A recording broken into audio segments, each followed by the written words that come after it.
नमस्कार। भविष्य पुराण की इस ज्ञान और रहस्यों की महायात्रा में एक बार फिर से आप सभी दर्शकों का हार्दिक स्वागत है। हमने दैवीय न्याय के नियम समझे, वैद्यनाथ धाम में आरोग्य का महत्व जाना और उपासना के सूत्र सीखे। लेकिन क्या आपने कभी सोचा है कि इस कलयुग में सच्चा धर्म और छिपा हुआ अधर्म क्या है? जब झूठ और सत्य के बीच की रेखा धुंधली हो जाए तो हम सही मार्ग कैसे चुनें? आज हम भविष्य पुराण के सबसे सूक्ष्म और नैतिक अध्याय में प्रवेश कर रहे हैं। यह है धर्म और अधर्म का सूक्ष्म स्वरूप। हम जानेंगे कि लालच और आवश्यकता में क्या अंतर है। क्या परिस्थिति के कारण किया गया पाप वास्तव में पाप होता है? ये अध्याय आपको रोजमर्रा की नैतिक दुविधाओं का आध्यात्मिक समाधान देगा, ताकि आप कर्म विपाकन के कठोर बंधनों से बच सकें। तैयार हो जाइए अपने नैतिक आधार को मजबूत करने के लिए।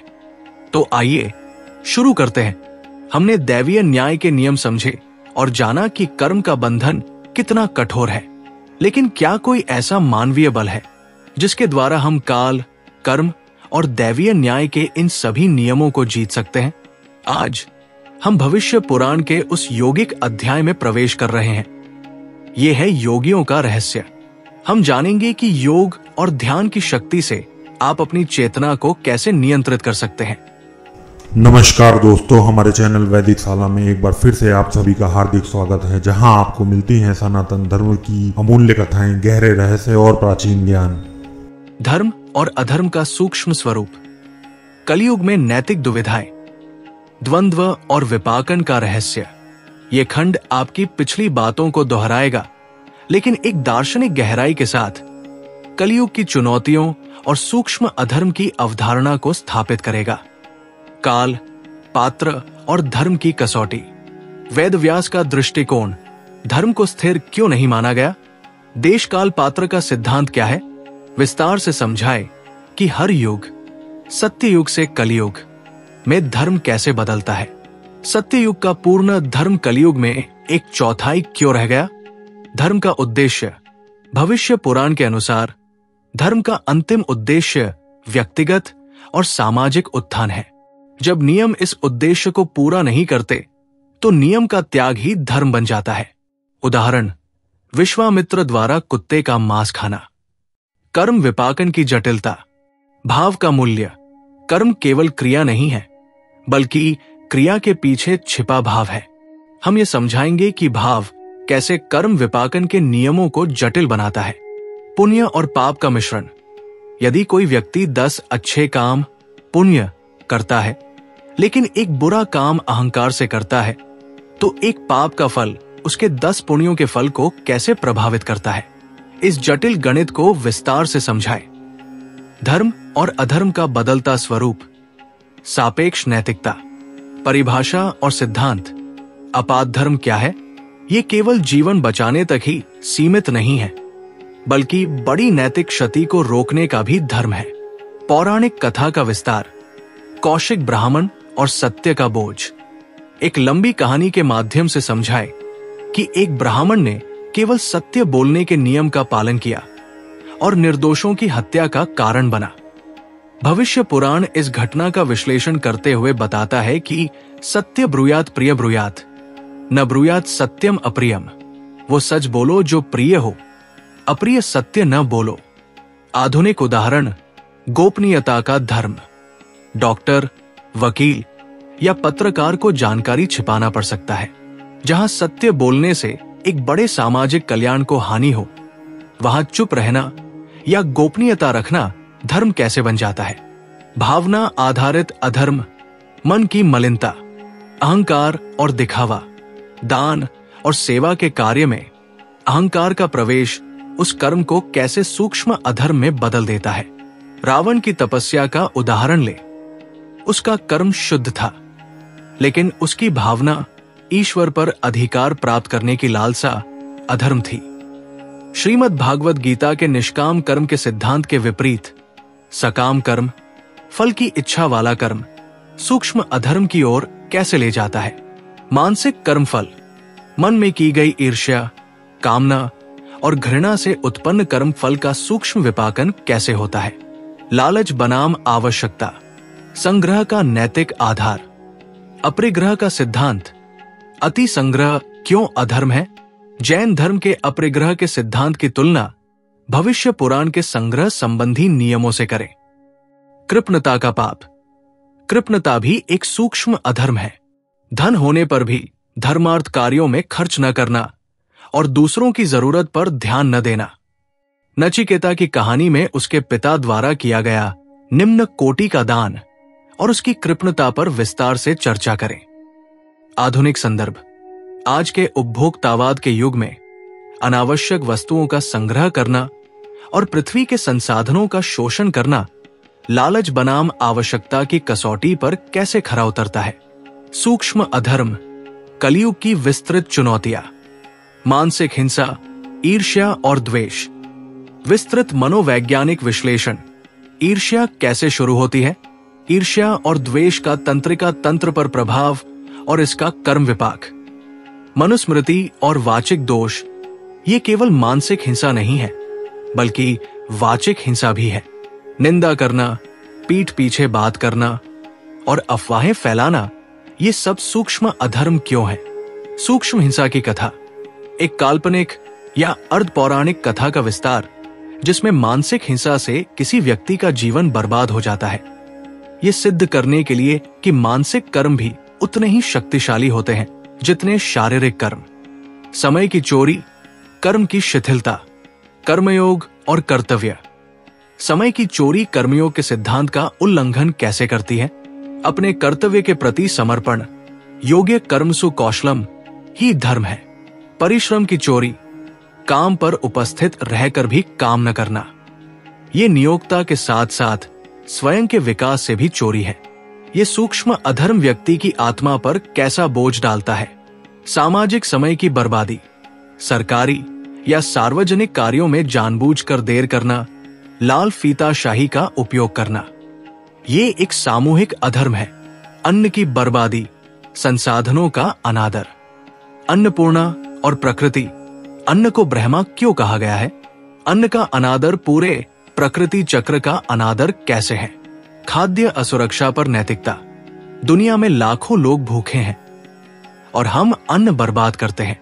ये एक वैश्विक सूक्ष्म अधर्म कैसे है जिसका फल हम जलवायु परिवर्तन या महामारियों के रूप में सामूहिक रूप से भोग सकते हैं। उपाय। भोजन को प्रसाद मानना, केवल उतना ही लेना जितना खाया जा सके।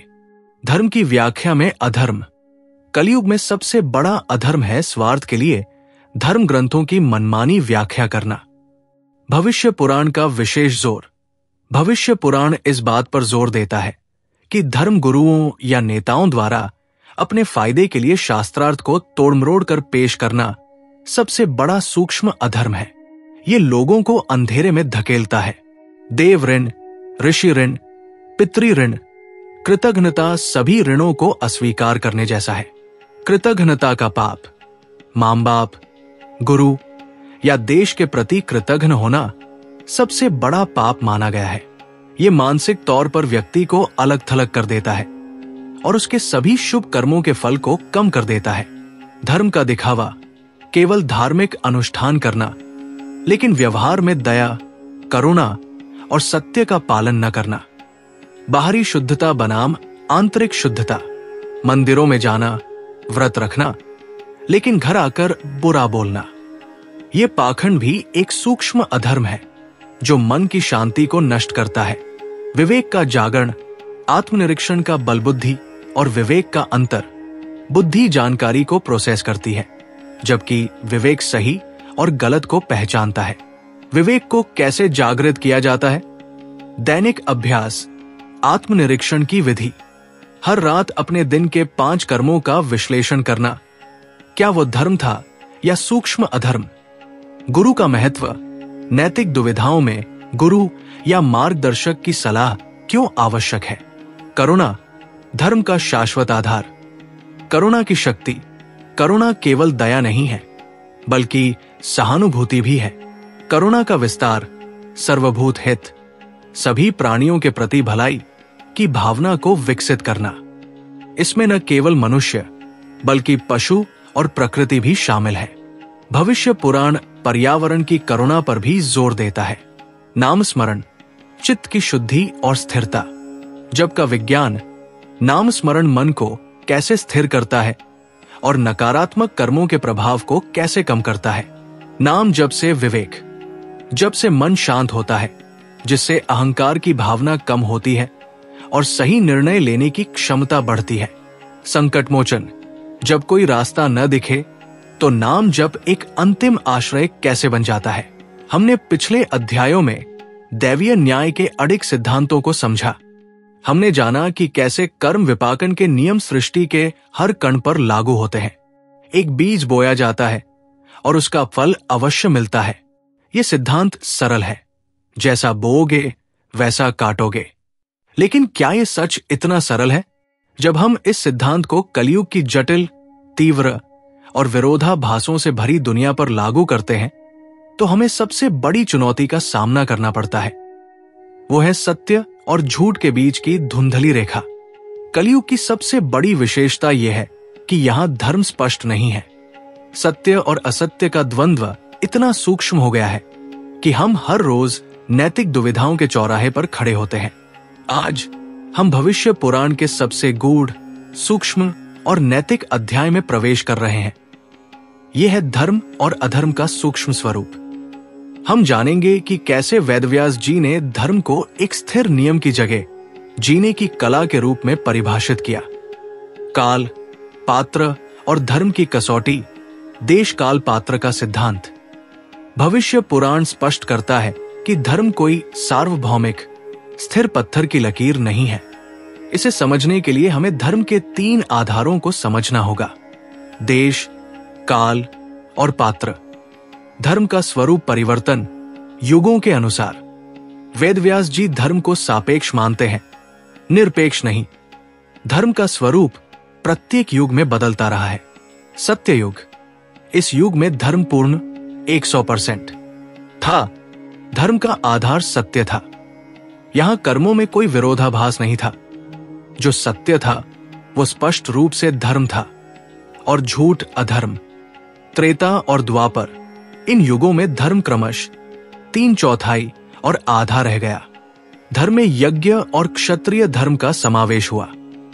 यहां परिणाम और परिस्थिति ने प्रवेश करना शुरू कर दिया। कलयुग की चुनौती।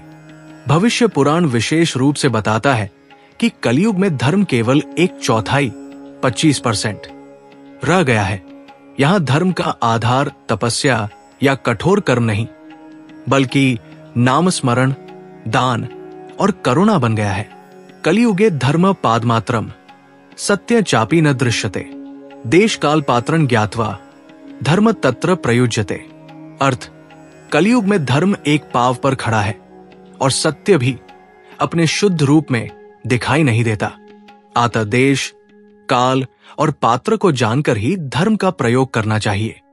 धर्म का उद्देश्य उत्थान और कल्याण। भविष्य पुराण के अनुसार धर्म का अंतिम उद्देश्य व्यक्तिगत उत्थान और सामाजिक कल्याण है। जब कोई नियम इस परम उद्देश्य को पूरा नहीं करता तो उस नियम का त्याग ही धर्म बन जाता है। उदाहरण, आपद धर्म। सबसे अच्छा उदाहरण है महर्षि विश्वामित्र का। कथा, एक बार दुर्भिक्ष, भयानक अकाल पड़ा। विश्वामित्र भूख से व्याकुल थे। उन्हें कहीं भी भोजन नहीं मिला। अंततः उन्होंने एक चांडाल के घर से कुत्ते का मांस चुरा लिया। नैतिक दुविधा, एक ब्राह्मण के लिए मांस खाना और वो भी कुत्ते का, शास्त्रों के विरुद्ध था। यह स्पष्ट अधर्म था। विश्वामित्र का तर्क, जब चांडाल ने उन्हें पकड़ लिया तो विश्वामित्र ने तर्क दिया कि प्राणों की रक्षा सबसे बड़ा धर्म है।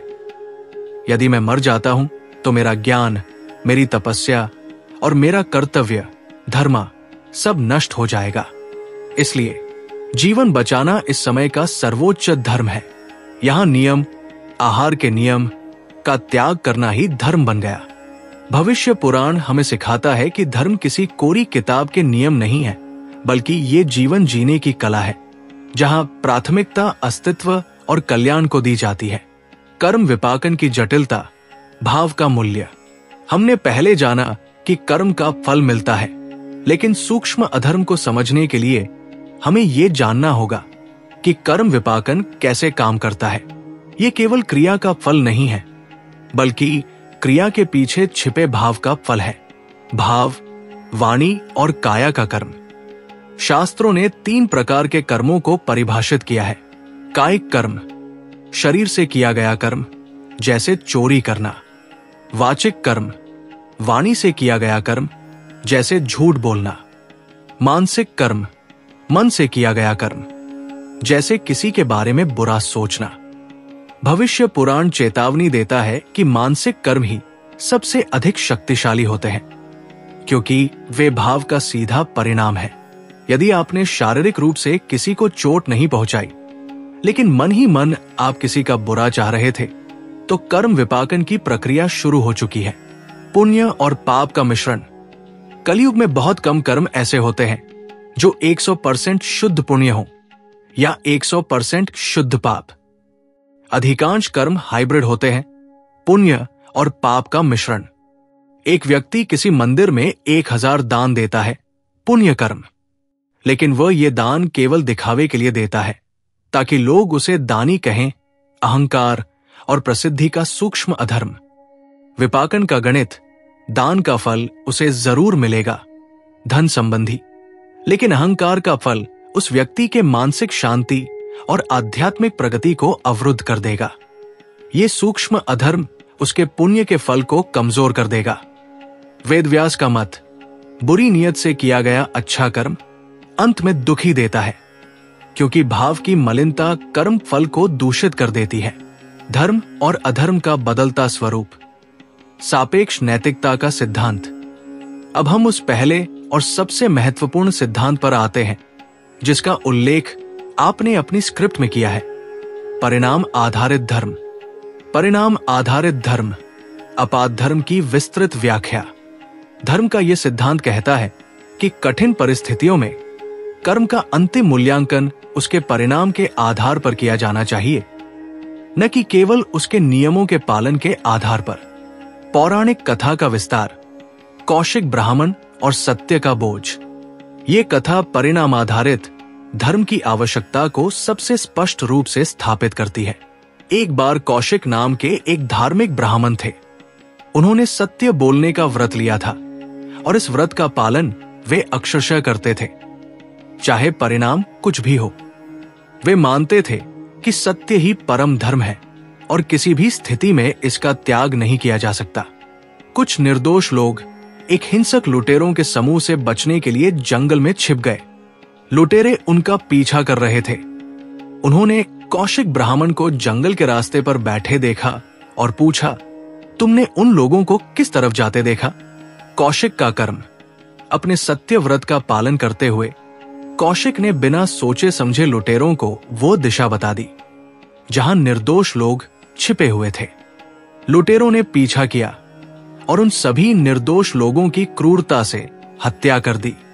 वेदव्यास का निर्णय, जब कौशिक ब्राह्मण की मृत्यु हुई तो उन्हें यमलोक में स्थान नहीं मिला। उन्हें अधर्म का भागी माना गया। यमदूतों ने कहा, तुमने सत्य तो बोला, पर तुमने अपने सत्य से महान अधर्म को जन्म दिया। तुमने अहिंसा के धर्म का त्याग कर दिया। तुम्हारा सत्य वचन हत्या का कारण बना। भविष्य पुराण सिखाता है कि अहिंसा का धर्म सत्य के धर्म से बड़ा है जब दोनों में टकराव हो। यदि आपके सत्य से किसी का जीवन खतरे में पड़ता है तो वो सत्य अधर्म बन जाता है। यहां कर्म का परिणाम, निर्दोषों की हत्या, आपके कर्म की नैतिकता का निर्धारण करता है। गोपनीयता का धर्म। यह सिद्धांत आज के पेशेवर और सामाजिक जीवन में भी लागू होता है। एक डॉक्टर का धर्म है कि वो अपने मरीज की गोपनीयता बनाए रखे। यदि एक अपराधी घायल अवस्था में डॉक्टर के पास आता है और डॉक्टर सत्य बोलकर उसे पुलिस के हवाले कर देता है, तो डॉक्टर ने अपने गोपनीयता के धर्म का त्याग कर दिया। यदि वो ऐसा नहीं करता है तो वो कानून की दृष्टि से अपराधी को बचाता है। यहां धर्म यह है कि डॉक्टर को पहले अपने पेशेवर धर्म का पालन करना चाहिए, क्योंकि गोपनीयता का पालन करना उस विश्वास को बनाए रखता है जो सभी मरीजों के लिए आवश्यक है। डॉक्टर का कर्तव्य उपचार करना है, न कि न्यायाधीश बनना। कंपनी का हित बनाम व्यक्तिगत सत्य। कई बार एक कर्मचारी को अपनी कंपनी की गोपनीय जानकारी छिपाने के लिए कहा जाता है, भले ही वो जानकारी बाहर आने पर उसे व्यक्तिगत रूप से कोई लाभ हो सकता हो। यहां कर्मचारी का धर्म कंपनी के प्रति निष्ठा और गोपनीयता बनाए रखना है, क्योंकि उसका कर्म सामूहिक हित, कंपनी की रक्षा करता है। विवेकपूर्ण झूठ। यदि आप किसी बीमार व्यक्ति को यह सत्य बताते हैं कि वो मरने वाला है और वो सदमे से पहले ही मर जाता है, तो आपका सत्य अधर्म बन जाता है। उस समय धर्म है प्रिय सत्य बोलना या आशावादी झूठ बोलना, ताकि उसका जीवन काल बढ़ जाए। परिणाम आधारित धर्म का सारांश। भविष्य पुराण परिणाम आधारित धर्म का सार इन दो बिंदुओं में समेटता है। न्यूनतम क्षति। वो कर्म चुनो जिससे कम से कम लोगों को क्षति पहुंचे या जिससे सबसे कम नैतिक नियम टूटे। परम कल्याण। वो कर्म चुनो जो संकट काल में सबसे बड़े कल्याण, सर्वजन हिताय को सुनिश्चित करता हो। धर्म और अधर्म का बदलता स्वरूप। पिछली कड़ी में हमने धर्म की सापेक्षता को समझा और जाना कि कैसे परिणाम धर्म के नियमों से बड़ा हो जाता है, जैसे कि कौशिक ब्राह्मण की कथा। अब हम एक और भी सूक्ष्म आयाम में प्रवेश कर रहे हैं। कर्मों का मूल्यांकन केवल उसके बाहरी रूप से नहीं, बल्कि आंतरिक भावना से होता है। भावना आधारित अधर्म, मन की मलिनता। भविष्य पुराण का यह सिद्धांत आज के युग में सबसे अधिक प्रासंगिक है। पुराण बताता है कि यदि आप कर्म अच्छा कर रहे हैं, जैसे दान, सेवा या तपस्या, लेकिन आपके मन में अहंकार, प्रसिद्धि का लालच या छिपा हुआ स्वार्थ है, तो वो कर्म धर्म नहीं रह जाता। अहंकार की छाया, निष्काम कर्म का विपरीत। कर्म और नियत। धर्म की कसौटी पर कर्म को तौलते समय नियत का वजन कर्म के वजन से कहीं अधिक होता है। यदि दान का उद्देश्य लोगों के सामने महान दिखना है, तो उस दान से जो पुण्य मिलता है वो अहंकार के पाप से क्षीण हो जाता है। निष्काम कर्म का विपरीत। श्रीमद् भागवत गीता के निष्काम कर्म के सिद्धांत के विपरीत सकाम कर्म जब प्रसिद्धि के लिए किया जाता है, तो वो सूक्ष्म अधर्म की ओर ले जाता है। फल की इच्छा होना सामान्य है, लेकिन जब फल की इच्छा ईश्वर या ब्रह्मांड पर नियंत्रण करने की बन जाए या केवल दिखावे के लिए हो, तो ये कर्म की पवित्रता को नष्ट कर देता है। रावण की तपस्या का उदाहरण। तपस्या की शक्ति। रावण ने भगवान ब्रह्मा की घोर तपस्या की थी। उसका कर्म हजारों वर्षों तक कठोर तप असाधारण था। बाहरी रूप से यह परम धर्म था। रावण की तपस्या के पीछे का भाव क्या था? उसका उद्देश्य मोक्ष या लोक कल्याण नहीं था, बल्कि अहंकार और देवताओं पर अधिकार प्राप्त करने की लालसा थी। वो अपने स्वार्थ के लिए अमरता और शक्ति चाहता था। परिणाम यह हुआ कि रावण को शक्ति तो मिली, कर्म का फल, लेकिन शांति नहीं मिली। उसका अहंकार ही उसके पतन का कारण बना। रावण का कर्म एक सूक्ष्म अधर्म बन गया, क्योंकि उसकी भावना ने उसके पुण्य की नींव को खोखला कर दिया था। कॉर्पोरेट सामाजिक उत्तरदायित्व की दुविधा। आज बड़ी कंपनियां CSR, कॉर्पोरेट सोशल रिस्पॉन्सिबिलिटी के तहत करोड़ों रुपए खर्च करती है। यदि इस खर्च का मुख्य उद्देश्य केवल कर लाभ, टैक्स बेनिफिट्स कमाना या जनसंपर्क PR बढ़ाना है, तो ये दान का कर्म भावना आधारित सूक्ष्म अधर्म बन जाता है। ये ईमानदारी से किया गया दान नहीं, बल्कि व्यवसाय का विस्तार है। सोशल मीडिया का प्रदर्शन धर्म। सोशल मीडिया पर दान या सेवा का प्रदर्शन करना। ये कर्म लोगों की नजरों में आपको धार्मिक बनाता है, लेकिन आपके मन में छिपी प्रसिद्धि की भूख को बढ़ाता है। ये एक दुष्चक्र है, जहां आप दूसरों के लिए नहीं, बल्कि लाइक्स और फॉलोअर्स के लिए धर्म करते हैं। ये सूक्ष्म अधर्म व्यक्ति को अंदर से खोखला कर देता है। लालच बनाम आवश्यकता। संग्रह का नैतिक आधार। भविष्य पुराण में संग्रह के धर्म को बहुत सूक्ष्मता से परिभाषित किया गया है। ये हमें लालच और आवश्यकता के बीच का अंतर सिखाता है। अपरिग्रह और कृपणता का पाप। अपरिग्रह का सिद्धांत भारतीय दर्शन, विशेषकर जैन दर्शन और योग दर्शन अपरिग्रह पर जोर देते हैं। भविष्य पुराण इस सिद्धांत को अर्थशास्त्र के संदर्भ में लागू करता है। जीवन यापन के लिए कमाना धर्म है, लेकिन अति संग्रह करना अधर्म है। अति संग्रह का दुष्परिणाम, जब एक व्यक्ति अपनी आवश्यकता से अधिक संचित करता है तो वो सामाजिक असंतुलन पैदा करता है। उसकी तिजोरी में बंद धन समाज के उत्थान में उपयोग नहीं हो पाता। ये धन उस ऊर्जा के समान है जो जमा हो गई है, बन नहीं रही है। कृपणता का पाप, धन होने पर भी धर्मार्थ कार्यों में, परिवार की उचित आवश्यकताओं पर या जरूरतमंदों की मदद पर खर्च न करना कृपणता कहलाता है। ये भीतर का लालच है।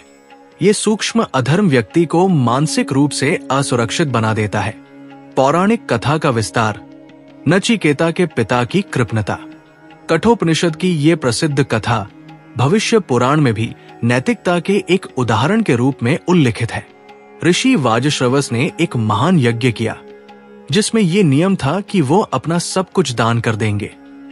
कृपणता का प्रदर्शन, वाजश्रवस ने पुरानी, दुबली, दूध न देने वाली बांझ गायों को दान करना शुरू कर दिया। उनके पुत्र नचिकेता ने देखा कि ये दान नहीं, बल्कि वस्तुओं से छुटकारा पाने का एक तरीका है। ये दान का पाखंड था। नचिकेता का विरोध। नचिकेता ने पिता से पूछा, आप मुझे किसे दान करेंगे? इस प्रश्न में कृपणता पर चोट थी। विपाकन, वाजश्रवस के इस सूक्ष्म अधर्म, दिखावे का दान के कारण नचिकेता को स्वयं यमराज के पास जाना पड़ा, जहां उन्होंने मृत्यु के रहस्य का ज्ञान प्राप्त किया। पिता की कृपणता ने पुत्र को मृत्यु के द्वार तक पहुंचाया। ये दिखाता है कि सूक्ष्म अधर्म का फल कितना कठोर हो सकता है। आधुनिक संदर्भ, उपभोक्तावाद और प्राकृतिक संसाधनों का शोषण। अति उपभोक्तावाद। आज की दुनिया में हम आवश्यकता के लिए नहीं, बल्कि लालच और सामाजिक दबाव के कारण खरीदारी करते हैं। अनावश्यक कपड़े, गैजेट्स और वस्तुएं जमा करना लालच आधारित अधर्म है। पर्यावरण पर अधर्म। अति संग्रह की ये भावना प्राकृतिक संसाधनों के अत्यधिक शोषण को जन्म देती है। जंगल काटना, पानी बर्बाद करना और प्लास्टिक का उपयोग करना, ये सब मानव के लालच का परिणाम है। भविष्य पुराण के अनुसार प्रकृति पर किया गया अधर्म का फल पूरी मानव जाति को जलवायु परिवर्तन और महामारियों के रूप में भोगना पड़ता है। ये एक सामूहिक सूक्ष्म अधर्म है। सूक्ष्म अधर्म, कलयुग की विस्तृत चुनौतियां। यदि परिणाम और भावना धर्म के नियम है, तो अब हम उन व्यावहारिक पापों को समझेंगे जो हम रोजमर्रा के जीवन में अनजाने में करते हैं। कलयुग में सूक्ष्म अधर्म ही सबसे खतरनाक है, क्योंकि ये धर्म के मुखौटे के पीछे छिपकर आता है। मानसिक हिंसा, ईर्ष्या और द्वेष। शारीरिक हिंसा तो स्पष्ट अधर्म है, लेकिन भविष्य पुराण मानसिक हिंसा को उससे भी अधिक खतरनाक मानता है, क्योंकि ये भीतर ही भीतर व्यक्ति और समाज दोनों को खोखला कर देती है। ईर्ष्या, आंतरिक आतंकवाद। सूक्ष्म कर्म की उत्पत्ति। मानसिक हिंसा शुरू होती है ईर्ष्या से। किसी और की सफलता, सुख या समृद्धि देखकर बुरा महसूस करना, यह सूक्ष्म अधर्म है। मनोवैज्ञानिक और आध्यात्मिक विश्लेषण। ईर्ष्या करने वाला व्यक्ति सबसे पहले स्वयं को ही चोट पहुंचाता है। ये उसके मन की शांति को नष्ट कर देता है। कर्म विपाकन के नियम स्पष्ट करते हैं कि ईर्ष्या से उत्पन्न नकारात्मक ऊर्जा आपके सकारात्मक कर्मों के फल को कम कर देती है। यदि आप ईर्ष्यालु हैं, तो आपका दान और जब भी पूर्ण फल नहीं देगा। वाणी की हिंसा, निंदा और अपवाद। निंदा का पाप। किसी के बारे में बुरा बोलना, निंदा, पीठ पीछे बात करना या जानबूझकर अफवाहें फैलाना, ये वाणी की हिंसा है। कलयुग का विस्तार। सोशल मीडिया और डिजिटल प्लेटफॉर्म पर किसी के चरित्र पर कीचड़ उछालना या अभद्र भाषा का प्रयोग करना कलयुग का सबसे बड़ा वाचिक सूक्ष्म अधर्म है। ये एक साथ लाखों लोगों को मानसिक कष्ट दे सकता है। महाभारत में दुर्योधन का पतन केवल उसके स्थूल कर्मों से नहीं हुआ था, बल्कि इसकी शुरुआत पांडवों की समृद्धि से उसकी मानसिक ईर्ष्या, सूक्ष्म अधर्म से हुई थी। मन में शुरू हुआ ये बीज ही बाद में महायुद्ध का कारण बना। समय की चोरी। समय को काल ब्रह्मा का स्वरूप माना गया है, इसलिए समय का अपव्यय या चोरी एक प्रकार का आध्यात्मिक और सामाजिक अधर्म है। ये कलयुग का वो पाप है जिसे हम अक्सर अनदेखा कर देते हैं। कर्मयोग का उल्लंघन, कर्तव्य के प्रति असावधानी। भविष्य पुराण में वर्णन है कि अपने नियत कर्तव्य के प्रति असावधानी बरतना या जानबूझकर विलंब करना एक प्रकार की चोरी है। यदि एक डॉक्टर या शिक्षक जानबूझकर अपने काम में देरी करता है तो वो न केवल अपने नियोक्ता के समय और धन की चोरी कर रहा है, बल्कि वो उन लोगों के जीवन के अमूल्य समय की भी चोरी कर रहा है जो उस पर निर्भर है। आलस्य। आलस्य को धर्म के मार्ग का सबसे बड़ा शत्रु माना गया है। ये केवल एक व्यक्तिगत दुर्गुण नहीं, बल्कि एक सूक्ष्म अधर्म है जो व्यक्ति की क्षमता को नष्ट करता है और समाज के सामूहिक विकास को रोकता है। सामाजिक समय की बर्बादी। लाल फीताशाही। सरकारी या सार्वजनिक कार्यों में जानबूझकर देर करना या प्रक्रिया को अनावश्यक रूप से जटिल बनाना, ये सामूहिक अधर्म है। ये लाखों नागरिकों का समय बर्बाद करता है, जिससे पूरे समाज की उत्पादकता और विश्वास का क्षरण होता है। अनावश्यक बैठकों का आयोजन। आज की कॉरपोरेट दुनिया में अनावश्यक बैठकें बुलाना भी एक प्रकार का समय का अधर्म है। ये दूसरों की ऊर्जा और समय को बर्बाद करता है। अन्न की बर्बादी। ये एक ऐसा सूक्ष्म अधर्म है जो लगभग हर घर में होता है। भारतीय संस्कृति में अन्न को पूर्ण ब्रह्मा माना गया है। अन्नपूर्णा का अपमान। दैवीय संबंध। अन्न को अन्नपूर्णा देवी का स्वरूप माना गया है। ये भोजन केवल भौतिक वस्तु नहीं है, बल्कि दैवीय ऊर्जा है जो हमें जीवन देती है। बर्बादी का पाप। भविष्य पुराण चेतावनी देता है कि यदि हम जानबूझकर लापरवाही में या घमंड में भोजन बर्बाद करते हैं तो ये अन्नपूर्णा का अपमान है। नैतिक आयाम। ये अधर्म उस समय और भी बड़ा हो जाता है जब दुनिया में करोड़ों लोग भूखमरी से जूझ रहे हैं। ये बर्बादी उन लोगों का हक छीनती है। विपाकन और उपाय। विपाकन। जो व्यक्ति अन्न का अनादर करता है उसे भविष्य में स्वास्थ्य समस्याएं या धन संबंधी अभाव का सामना करना पड़ सकता है, क्योंकि उसने मूल ऊर्जा स्रोत का अनादर किया है। उपाय। भोजन को हमेशा प्रसाद मानना चाहिए। थाली में उतना ही ले जितना आप खा सकें। भोजन की बर्बादी को रोकना एक आवश्यक धर्म है।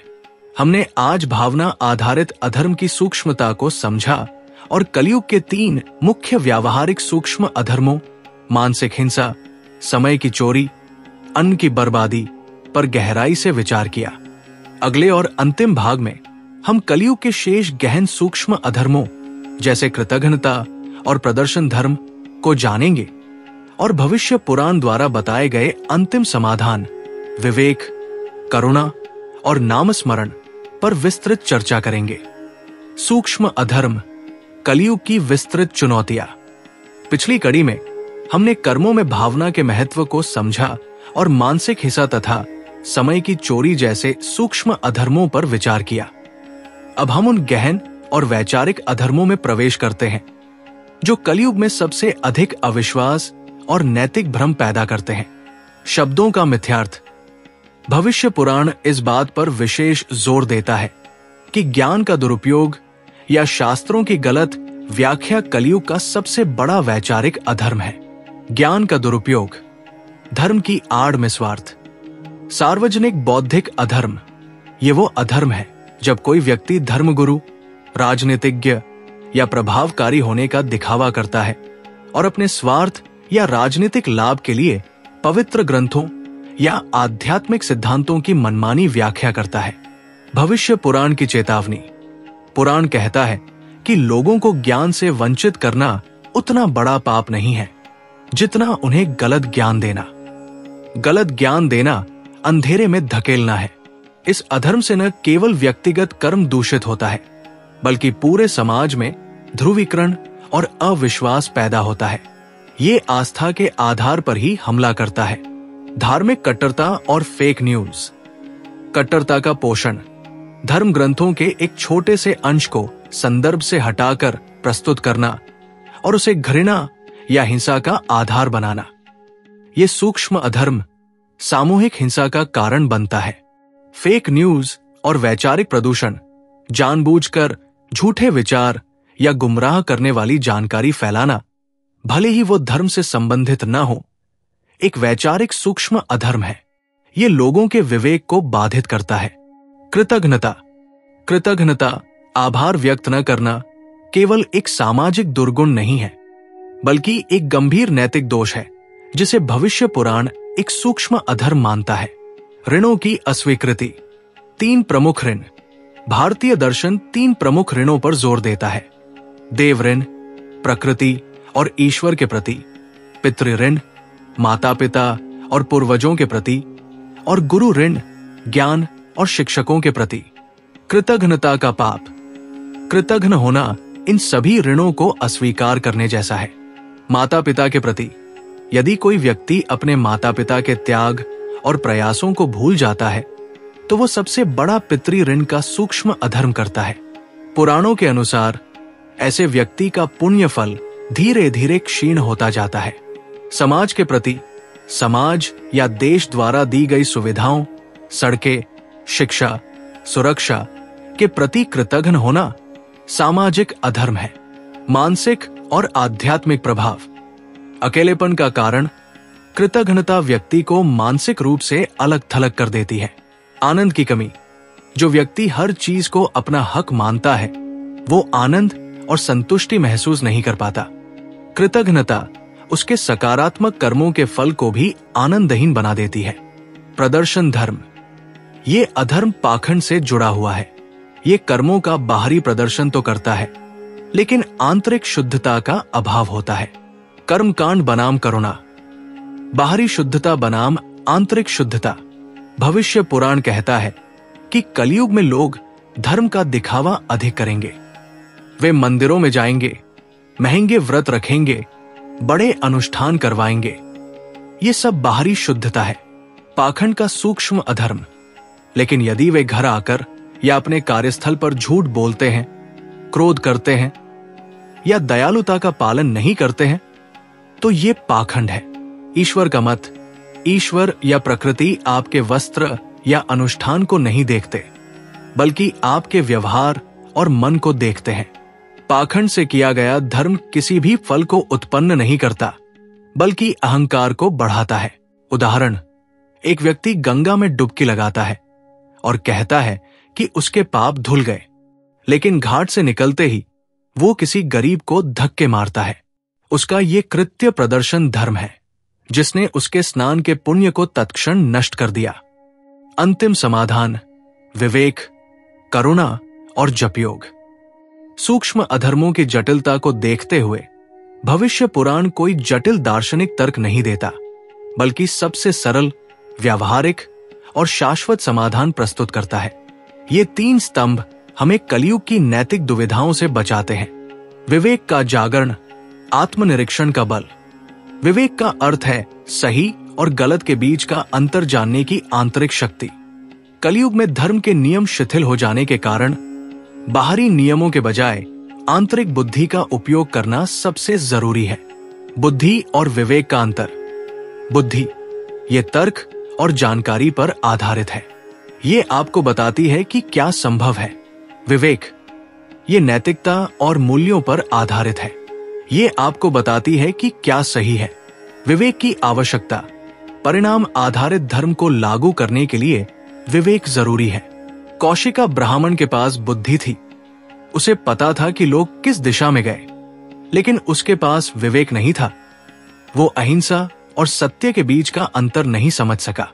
विवेक को जागृत करने की विधि, आत्मनिरीक्षण। दैनिक अभ्यास। भविष्य पुराण आत्मनिरीक्षण की सलाह देता है। यह धर्म का सबसे व्यावहारिक पहलू है।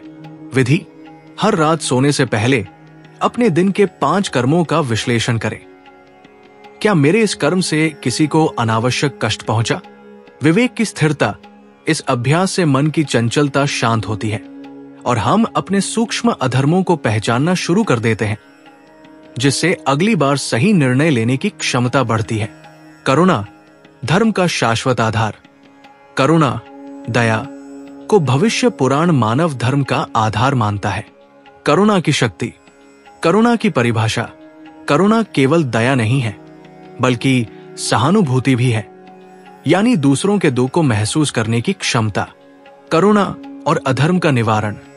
यदि आपके हर कार्य का आधार करुणा है, तो आप अनजाने में भी मानसिक हिंसा, ईर्ष्या या लालच, अति संग्रह जैसे सूक्ष्म अधर्मों से बच जाते हैं। करुणा आपको स्वार्थ से ऊपर उठकर सर्वहित के लिए कार्य करने की प्रेरणा देती है। सर्वभूत हित का विस्तार। करुणा केवल मनुष्य तक ही सीमित नहीं है, इसमें पशु पक्षी और प्रकृति भी शामिल है। पर्यावरण की रक्षा करना, जीव जंतुओं के प्रति दया रखना, ये सब भी करुण आधारित धर्म है। नाम स्मरण, चित्त की शुद्धि और स्थिरता। जब सभी तर्क विफल हो जाए, जब मन द्वंद्व में फंस जाए, तो पुराण नाम स्मरण को अंतिम और अचूक समाधान बताता है। जब का विज्ञान, विवेक का जागरण। मानसिक स्थिरता। नाम स्मरण चित्त वृत्तियों को शांत करता है। ये मन की नकारात्मकता, ईर्ष्या, क्रोध को दूर करता है। अहंकार का शमन। जब मन शांत होता है, तो अहंकार की भावना कम हो जाती है। अहंकार कम होते ही भाव आधारित अधर्म अपने आप समाप्त हो जाता है। संकट मोचन। नाम जब एक अंतिम आश्रय है, यह हमें ईश्वर से जोड़ता है और यह विश्वास दिलाता है कि भले ही हमारा कर्म 100% सही न हो, लेकिन ईमानदार प्रयास और शरणागति हमें सूक्ष्म अधर्म के दुष्परिणामों से बचा लेगी। धर्म, जीवन जीने की कला। भविष्य पुराण का ये गहन अध्याय हमें सिखाता है कि धर्म कोई स्थिर, अपरिहार्य सिद्धांत नहीं है, बल्कि ये एक गतिशील, बहती हुई नदी है। ये कोई नियम पुस्तिका नहीं, बल्कि चेतना की एक अवस्था है। कलयुग में हम सभी अपने अपने जीवन में सूक्ष्म अधर्मों के जाल में फंसे हुए हैं, चाहे वो समय की चोरी हो, मानसिक हिंसा हो या प्रदर्शन धर्म। लेकिन इन जटिलताओं का समाधान भी उतना ही सरल है। अपने हर निर्णय को केवल नियमों के आधार पर नहीं, बल्कि परिणामों के आधार पर तौलें। अपने हर कर्म की नींव में करुणा को रखें और जब भी मन विचलित हो, तो नाम स्मरण का आश्रय लें। विवेक और करुणा ही वे दो शस्त्र हैं जो हमें इस धुंधली दुनिया में सही मार्ग दिखा सकते हैं। ये अध्याय हमें सिखाता है कि धर्म का पालन करना कोई तपस्या नहीं, बल्कि जीवन जीने की कला है। तो दोस्तों, भविष्य पुराण के सबसे गहरे अध्याय की ये यात्रा यही समाप्त होती है। हमने देखा कि धर्म कोई कठोर सिद्धांत नहीं है, बल्कि ये जीवन जीने की कला है। ये कोई काले और सफेद रंग की किताब नहीं है, बल्कि ये देश, काल और पात्र के अनुसार बदलता हुआ एक बहुरंगी कैनवास है। हमने कौशिक ब्राह्मण की कहानी से समझा कि कई बार अहिंसा का धर्म सत्य के धर्म से भी बड़ा हो जाता है। ये ज्ञान हमें सिखाता है कि नियमों का पालन जड़ता से नहीं, बल्कि विवेक से करना चाहिए। जब एक छोटा सा झूठ किसी महान जीवन की रक्षा करता है, तो वो झूठ उस समय का धर्म बन जाता है। अपने जीवन की जटिल परिस्थितियों में हमेशा याद रखें, कर्म का अंतिम मूल्यांकन उसके परिणाम और व्यापक कल्याण पर निर्भर करता है। कलयुग की सबसे बड़ी चुनौती, जैसा कि हमने विस्तृत रूप से देखा, सूक्ष्म अधर्म ही है। ये वो पाप है जो धर्म के मुखौटे के पीछे छिप कर आता है। सोचिए, क्या आप किसी की सफलता से ईर्ष्या करते हैं? ये मानसिक हिंसा है। सोचिए, क्या आप जानबूझकर समय बर्बाद करते हैं या अपने काम में आलस्य दिखाते हैं? ये समय की चोरी है। सोचिए, क्या आप दिखावे के लिए दान करते हैं? तो आपकी भावना ने आपके कर्म को दूषित कर दिया है। ये सूक्ष्म अधर्म हमारे पुण्य को धीरे धीरे क्षीण कर देता है। इसीलिए हमें हर क्षण अपने मन की नीयत को जांचते रहना होगा। भविष्य पुराण का हमें दिया गया समाधान कितना सरल और कितना शक्तिशाली है। विवेक, अपने मन को शांत रखें और हमेशा पूछें, इस कर्म से सबसे ज्यादा किसका भला होगा? करुणा, अपने हर कार्य का आधार करुणा को बनाएं। करुणा से किया गया कोई भी कर्म अधर्म नहीं हो सकता। ये पाखंड और लालच का सबसे बड़ा शत्रु है। नाम स्मरण। जब आप द्वंद्व में फंस जाए, जब विवेक काम न करे, तो ईश्वर के नाम का आश्रय ले। ये मन को स्थिरता देता है और उसी स्थिरता में आपको सही मार्ग स्पष्ट दिखाई देता है। याद रखें, धर्म कठिन सिद्धांतों में नहीं, बल्कि आपके रोजमर्रा के छोटे छोटे फैसलों में छिपा है। यदि इस चर्चा ने आपके मन में नैतिक प्रश्नों को जन्म दिया है, यदि इसने आपको अपने कर्मों पर विचार करने के लिए प्रेरित किया है, तो हमारा प्रयास सफल रहा। इस ज्ञान को केवल सुनकर छोड़ न दें, इसे अपने जीवन में उतारें। कमेंट सेक्शन में हमें बताएं कि आपके लिए कलयुग का सबसे बड़ा सूक्ष्म अधर्म क्या है और आप उसे कैसे दूर कर रहे हैं। अगली कड़ी में हम भविष्य पुराण के उन और भी गूढ़ और रहस्यमयी अध्यायों में प्रवेश करेंगे, जहां बात होगी भविष्य की महामारियों, सामाजिक पतन के संकेतों और इस संकट से निकलने के अंतिम उपायों की। ये एपिसोड आपके लिए अत्यंत महत्वपूर्ण होगा। चैनल को सब्सक्राइब करना न भूलें, घंटी वाला बटन दबा दें ताकि आप इस महत्वपूर्ण श्रृंखला का अगला भाग मिस न करें। वीडियो को लाइक करें और इसे उन सभी के साथ साझा करें जो धर्म के सूक्ष्म स्वरूप को समझना चाहते हैं। हम जल्द ही मिलेंगे। तब तक के लिए धर्म के मार्ग पर चलते रहें और अपने विवेक को जागृत रखें। शुभकामनाएं।